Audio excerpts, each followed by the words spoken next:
As três mensagens angélicas. Parte 7, segunda parte. Testemunho para a Igreja, volume 5, páginas 208 a 216.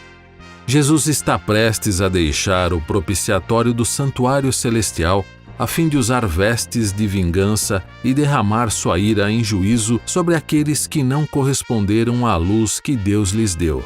Visto como se não executa logo o juízo sobre a má obra, por isso o coração dos filhos dos homens está inteiramente disposto para praticar o mal. Eclesiastes 8:11. Em vez de se sensibilizarem pela paciência e longanimidade que o Senhor tem exercido para com eles, os que não temem a Deus nem amam a verdade fortalecem o coração no mau caminho. Há, porém, limites até para a longanimidade de Deus, e muitos estão ultrapassando tais limites. Sobrepujaram os limites da graça e, portanto, Deus deve intervir e reivindicar sua honra. Testemunho para a Igreja, volume 5, página 207, parágrafo 4. Página 208, parágrafo 1. Disse o Senhor acerca dos amorreus: e a quarta geração tornará para cá, porque a medida da injustiça dos amorreus não está ainda cheia. Gênesis 15:16. Posto que essa nação se salientasse por sua idolatria e corrupção, não havia contudo enchido a taça de sua iniquidade, e Deus não queria dar a ordem para a sua destruição completa. O povo deveria ver o poder divino manifestado de maneira destacada, para que ficasse sem desculpa. O compassivo Criador desejava suportar-lhes a iniquidade até a quarta geração. Então, se não se visse mudança para melhor, seus juízos cairiam sobre eles. Parágrafo 2. Com infalível precisão, o Ser Infinito ainda mantém, por assim dizer, uma conta com todas as nações. Enquanto sua misericórdia se oferece com convites ao arrependimento, essa conta permanecerá aberta. Quando, porém, os algarismos atingirem um certo total que Deus fixou, começa o ministério da sua ira. Encerra-se a conta. Cessa a paciência divina, não mais a intercessão de misericórdia. Parágrafo 3. O profeta, olhando através dos séculos, teve uma revelação a respeito desse tempo. As nações da atualidade têm recebido misericórdias inéditas. As mais escolhidas bênçãos de Deus lhes foram concedidas, mas ao seu débito se acham registradas crescente orgulho, cobiça, idolatria, menosprezo de Deus e vil ingratidão. Estão a passos rápidos encerrando sua conta com Deus. Página 209, parágrafo 1. Mas o que me faz tremer é o fato de que aqueles que têm recebido maior luz e privilégios tornaram-se contaminados pela iniquidade que prevalece. Influenciados pelos injustos que os cercam, muitos dos que professam na verdade se tornaram frios e são levados ao sabor das fortes correntes do mal. O geral escárnio lançado contra a verdadeira piedade e santidade leva os que não se acham intimamente ligados a Deus a perder a reverência por sua lei. Se seguissem a luz e de coração obedecessem à verdade, essa santa lei lhes pareceria até mais preciosa quanto mais é desprezada e rejeitada. Ao tornar-se mais claro o desrespeito à lei de Deus, torna-se mais distinta a linha de demarcação entre seus observadores e o mundo. O amor aos preceitos divinos aumenta da parte de algumas pessoas, ao mesmo tempo que aumenta o desprezo por parte de outras pessoas. Parágrafo 2. A crise está se aproximando rapidamente. Os acontecimentos rapidamente se intensificam, demonstrando que o tempo do castigo divino se aproxima. Conquanto lhe repugne punir, não obstante castigará e rapidamente. Aqueles que andam na luz verão sinais do perigo que se aproxima, mas não deverão sentar-se em silenciosa e despreocupada expectativa de ruína, conformando-se com a crença de que Deus abrigará seu povo no dia da ira. Longe disso. Deverão compreender que é seu dever trabalhar diligentemente para salvar outros, esperando com grande fé auxílio da parte de Deus. A oração feita por um justo pode muito em seus efeitos. Tiago 5,16. Parágrafo 3. O fermento da piedade não perdeu inteiramente seu poder. Na ocasião em que o perigo e a crise da Igreja crescem, O grupo que permanecer na luz estará suspirando e clamando por causa das abominações cometidas na terra. Mais especialmente, porém, suas orações subirão em favor da igreja, porque seus membros estão agindo segundo a maneira do mundo. Página 210, parágrafo 1.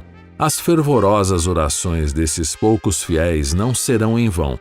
Quando vier o Senhor para exercer a vingança, virá também como protetor de todos os que conservam pureza de fé e se guardam incontaminados do mundo. É nesta ocasião que Deus prometeu vingar seus escolhidos, que a Ele clamam de dia e de noite, embora Ele se demore em defendê-los. Parágrafo 2. A ordem é: passa pelo meio da cidade, pelo meio de Jerusalém, e marca com um sinal as testas dos homens que suspiram e que gemem por causa de todas as abominações que se cometem no meio dela. Ezequiel 9:4. Esses que suspiram e gemem haviam estado a pregar as palavras da vida, haviam reprovado, aconselhado e suplicado. Alguns dos que estavam desonrando a Deus arrependeram-se e humilharam o coração diante dele. Mas a glória do Senhor apartara-se de Israel, se bem que muitos ainda mantivessem os aspectos formais da religião, faltava seu poder e sua presença. Parágrafo 3. Ao tempo em que sua ira se manifestar em juízos, esses humildes e devotados seguidores de Cristo se distinguirão do resto do mundo pela angústia de sua alma, a qual se exprime em lamentos e pranto, reprovações e advertências, ao passo que outros procuram lançar uma capa sobre o mal existente e desculpam a grande impiedade reinante em toda parte. Os que têm zelo pela honra de Deus e amor às pessoas não se calarão a fim de conseguir o favor de ninguém. Seu espírito justo aflige-se dia a dia pelas obras e costumes profanos dos ímpios. São impotentes para deter a impetuosa torrente da iniquidade, e assim se enchem de dor e sobressalto. Lamentam diante de Deus o verem a religião desprezada nos próprios lares daqueles que receberam grande luz. Lamentam-se e afligem o espírito porque se encontram na igreja orgulho, avareza, egoísmo e engano quase de toda espécie. O Espírito de Deus que impulsiona a aceitar a reprovação é espezinhado, ao passo que os servos de Satanás triunfam. Deus é desonrado, a verdade tornada de nenhum efeito. Página 211, parágrafo 1. A classe que não se entristece por seu próprio declínio espiritual, nem chora sobre os pecados dos outros, será deixada sem o selo de Deus. O Senhor comissiona seus mensageiros, os homens que têm armas destruidoras nas mãos. Passai pela cidade após ele e feri, não poupe o vosso olho, nem vos compadeçais. Matai velhos, jovens e virgens e meninos e mulheres, até exterminá-los. Mas a todo homem que tiver o sinal não vos chegueis, e começai pelo meu santuário. E começaram pelos homens mais velhos que estavam diante da casa. Ezequiel 9, versículos 5 e 6. Parágrafo 2. Vemos aí que a igreja, o santuário do Senhor, foi a primeira a sentir o golpe da ira de Deus. Os anciãos, aqueles a quem Deus dera grande luz e que haviam ocupado o lugar de depositários dos interesses espirituais do povo, haviam traído seu depósito. Colocaram-se no ponto de vista de que não precisamos esperar milagres e as assinaladas manifestações do poder de Deus, como nos dias da antiguidade. Os tempos mudaram. Estas palavras fortaleceram-lhes a incredulidade e dizem: o Senhor não fará bem nem mal. É demasiado misericordioso para visitar seu povo em juízos. Assim, paz e segurança é o grito de pessoas que nunca mais erguerão a voz como trombeta para mostrar ao povo de Deus suas transgressões e à casa de Jacó os seus pecados. Esses cães mudos que não querem ladrar são aqueles que sentirão a justa vingança de um Deus ofendido. Adultos, jovens e crianças, todos perecerão juntos. Parágrafo 3. As abominações pelas quais os fiéis suspiravam e gemiam era tudo quanto podia ser discernido por olhos finitos, mas os pecados incomparavelmente piores, os que provocavam o zelo de um Deus puro e santo, achavam-se encobertos.